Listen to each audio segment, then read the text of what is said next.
नमस्कार मित्रांनो, जय शिवराय. जेव्हा कधी गाडीचा ॲक्सिडेंट होतो तेव्हा देवापेक्षा जास्त कार इन्शुरन्स कंपनीची आठवण होते, कारण खिशाला मोठा बांबू लागणार असतो. तर सगळ्यात मोठा हा क्वेश्चन आहे. सगळ्यांना फक्त झिरो डेप किंवा फर्स्ट पार्टी कार इन्शुरन्स माहिती आहे, पण त्याच्यामध्ये आणखीन काय हिडन टर्म्स अँड कंडिशन असतात कोणालाच माहीत नसतात. तर आज तुम्हाला ती इन्फॉर्मेशन मी देणार आहे. कार इन्शुरन्समधले इम्पॉर्टंट ॲड ऑन कवर छोटा व्हिडिओमध्ये भरपूर काय माहिती सांगणार आहे. आत्ताच आपल्या इंस्टाग्रामला फॉलो करा आणि या चॅनलला सुद्धा सबस्क्राईब करायला विसरू नका. असे कंटेंट तुम्हाला मिळत राहणारच आहेत. चला सुरू करूया आजचा व्हिडिओ. मित्रांनो, सगळ्यात प्रथम कार इन्शुरन्स एक ॲग्रीमेंट आहे तुमच्यामध्ये आणि इन्शुरन्स कंपनीमध्ये, जे तुम्हाला फायनान्शियल सिक्युरिटी देतं. म्हणजे होणारा खर्च जो आहे ते कार इन्शुरन्स तुमच्या बिहाफवर पे करत असतं. याला बेसिकली कार इन्शुरन्स म्हणतात. आता याच्यामध्ये इम्पॉर्टंट ॲड ऑन कवर कुठले असतात? ओके, म्हणजे फर्स्ट पार्टी आणि थर्ड पार्टी हा कंपल्सरी इन्शुरन्स आहे, तो तुम्हाला घ्यावाच लागतो. आणि फर्स्ट पार्टी हा ऑप्शनल आहे. फर्स्ट पार्टी म्हणजे कॉम्प्रिहेन्सिव्ह कार इन्शुरन्स त्याला म्हटलं जातं, ज्याच्यामध्ये तुमच्या गाडीवर होणारा जो खर्च आहे ती इन्शुरन्स कंपनी पे करते. आणि थर्ड पार्टी म्हणजे जो दुसऱ्याच्या गाडीला तुमच्या गाडीपासून झालेलं नुकसान असतं त्याचा जो खर्च आहे तो थर्ड पार्टी इन्शुरन्समध्ये कव्हर होतो.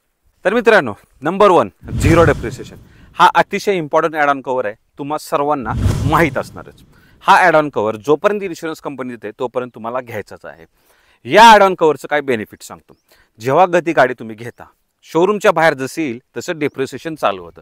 सेम जेव्हा कधी गाडीचा ॲक्सिडेंट होतो त्याच वेळेस मित्रांनो, ज्या गाडीला लागणारे पार्ट्स असतात त्याच्यावर डेप्रिसिएशन आकारलं जातं. म्हणजे गाडीच्या पार्टची जी किंमत आहे त्याची घटली जाते. आणि ज्या 100% आहे, जे तुम्हाला 50% पैसे कंपनी पे करते, 50% तुम्हाला खिशातून पे करते.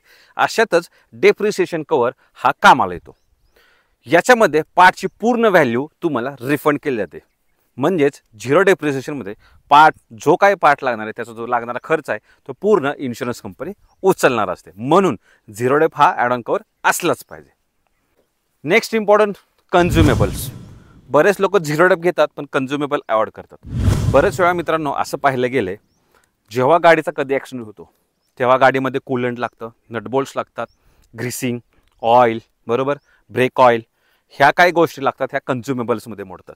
आणि जर हा एक ॲड ऑन कवर नसेल त्याला काय जो खर्च येतो त्याचा सगळा खर्च तुम्हाला खिशातून द्यावा लागतो. जर हा कन्झ्युमेबल ॲड ऑन कवर असेल तर तुम्हाला रुपये द्यायची गरज पडणार नाही. घ्यायला विसरू नका. मित्रांनो, थर्ड आणि अतिशय महत्त्वाचा, return to invoice add on cover. हा ॲड ऑन कवर आहे, त्याच्याबद्दल कोणी तुम्हाला इन्फॉर्मेशन सांगणार नाही किंवा सांगितले तरी तुम्हाला एक्झॅक्टली समजणार नाही. आता हा जो कवर आहे त्याच्यामध्ये तुम्ही ज्या पैशाला गाडी घेतली तो पूर्ण पैसा रिटर्न भेटतो, जर गाडीचा खर्च 75%च्या वर असेल मग किंवा गाडी टोटल लॉसमध्ये गेली असेल. कवरचे बेनिफिट सांगतो.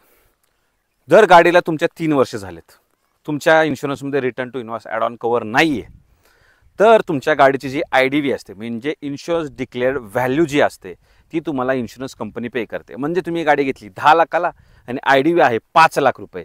जर गाडी टोटल लॉसमध्ये गेली, म्हणजे 75%च्या वर जर खर्च आहे रिपेअरचा, तर त्या केसमध्ये IDV म्हणजे 5 लाख रुपये कंपनी तुम्हाला पे करणार असते.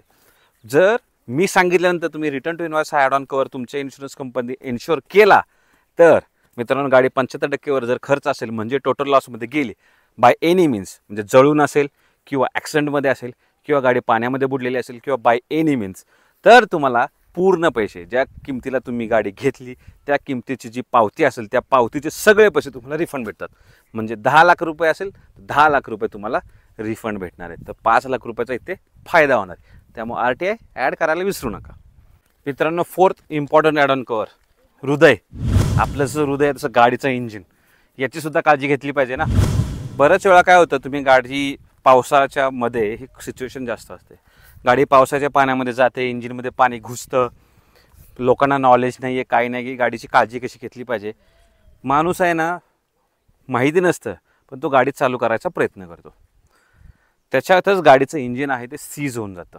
ओके, तर अशामध्येच इंजिन सीज झालं का, कारण तुम्ही गाडी चालू केली. हे आहे मॅन इंड्यूस सिच्युएशन. गाडीमध्ये पाणी गेलं ही चूक तुमची नाही, पण गाडी तुम्ही चालू केली आणि त्या चालू करण्याने इंजिन सीज झालं ही तुमची चूक आहे. अशातच लागणारा जो 1,00,000-2 लाख रुपयाचा खर्च आहे ते रुपयासुद्धा कंपनी तुम्हाला पे करत नाही. म्हणून इंजिन प्रोटेक्शन हा ॲड ऑन कवर घ्या. मग तुम्ही गाडीला चावी द्या, काही करा, इंजिनवर होणारा सगळा खर्च इन्शुरन्स कंपनी पे करणार आहे. हा इम्पॉर्टंट ॲड ऑन कवर आहे. Next, key protection. मित्रांनो, आजकाल हायटेक गाड्या आहेत. रिमोट कीजची कॉस्ट मोर दॅन 10,000, 12,000, 50,000 पर्यंत असते. मग आता तो खर्च तुम्ही खिशातनं देणार का? खिशाला बांबू पडायला ना. म्हणून कंपनी आता तुम्हाला की प्रोटेक्शन ॲड ऑन कवरसुद्धा देते. यामध्ये तुम्हाला तुमची चावीचा जो खर्च आहे तो इन्शुरन्स कंपनी पे करते.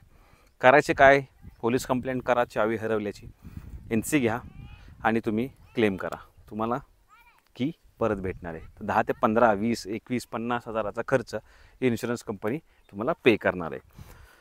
मित्रांनो, हे 5 इम्पॉर्टंट ॲड ऑन कवर येते जे मी तुम्हाला सजेस्ट केलेत. पण यामध्येच एक EMI प्रोटेक्शन कवर आहे जो तुम्हाला ठराविक इन्शुरन्स कंपनी पे करतात. म्हणजे तुमची गाडीचा डॅमेज झाली आणि गाडी रिपेअरमध्ये आहे गराजला, more than 10 days, 30 days, 60 days, अशातच कार इन्शुरन्स कंपनी ऑफर देते, सर तुमचा जो EMI चालला आहे तो मी पे करतो. ओके, पण हा ॲड ऑन कवर तुम्ही घ्या जो आहे EMI protection add on cover.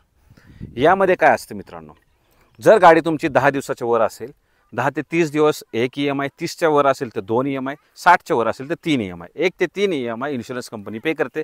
प्रत्येकाची टर्म्स अँड कंडिशन वेगळी असते. काहींचे 30 दिवस असेल, काहींची 10 दिवस असेल. रिपेअरमध्ये राहणारे जे दिवस असतात त्याची गोष्ट करतोय. आता हा जर ॲड ऑन कवर घेतला मित्रांनो, तुमचा जर 30,000, 40,000, 50,000, लाख रुपयाचा EMI जर गाडीत चालू असेल तरी देखील इन्शुरन्स कंपनी, जर तुमची गाडी मोर दॅन 30 डेज रिपेअरमध्ये आहे तर तो EMI इन्शुरन्स कंपनीसुद्धा पे करणार आहे. बेनिफिशियल आहे ना, थोडक्या कॉस्टमध्ये. तर आणि तुम्ही म्हणाल सुशील अरे जर EMI पे झाला असेल, इवन तुमचा त्या महिन्याचा EMI तुम्ही तुमच्या खिशातून जरी पे केला असेल तरी इन्शुरन्स कंपनी तो तुम्हाला EMIचे पैसे परत करते. तर EMI प्रोटेक्शन ॲड ऑन कवरसुद्धा घ्या. हा जो मी ॲडिशनल बेनिफिट सांगितली ती तुमच्या फायद्याची आहे. एवढे सगळे 6 इम्पॉर्टंट ॲड ऑन कवर आहेत. ते 0 डेप्रिसिएशन, ते EMI प्रोटेक्शन, ते तुमच्या फर्स्ट पार्टी इन्शुरन्समध्ये असेल, तुम्हाला कुठल्याही प्रकारचा फायनान्शियल लॉस होणार नाही मित्रांनो. Third party mandatory. शॉर्टमध्ये इन्फॉर्मेशन सांगितली, आवडली असेल नक्की लाईक करा आपल्या या व्हिडिओला. इंस्टा पेजला फॉलो करा, यूट्यूबला चॅनलला सबस्क्राईब करा, फेसबुकवर पण आहोत तिकडे सुद्धा आपल्याला फॉलो करा. धन्यवाद. भेटू पुढच्या एका व्हिडिओमध्ये. जय महाराष्ट्र.